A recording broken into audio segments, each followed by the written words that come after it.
Hello guys! So ngayon, marami pong nagtatanong kung legit po ba talaga ang dropshipping business. Kaya naman meron po tayong kasama ngayon na galing Japan at tatanungin po natin kung gaano po ka-legit ang dropshipping business.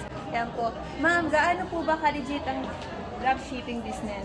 Hi guys! Ako po si Leng Miyayama, isa akong housewife. Nakatira po ako sa Japan, so residence na po ako dito. And doing this dropshipping business po, sobrang laking tinulong po ito. And legit na legit kasi nandito po ako ngayon sa House of Franchise po. And ito na po yung kinita ko. Ay, grabe yan, ma'am. Thank you!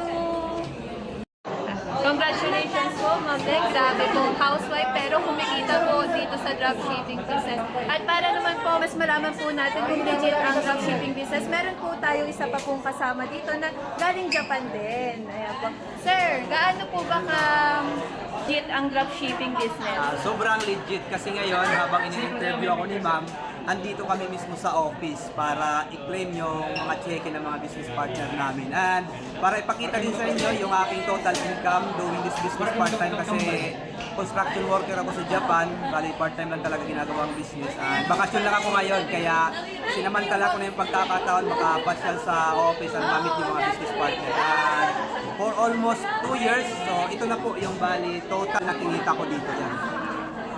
1.4 million pesos. Maliban pa yan yung mga income namin sa mga labas, kumbaga yung retailing. So, ayan. So, sobrang legit. Gawin nyo na rin, sabay-sabay tayo.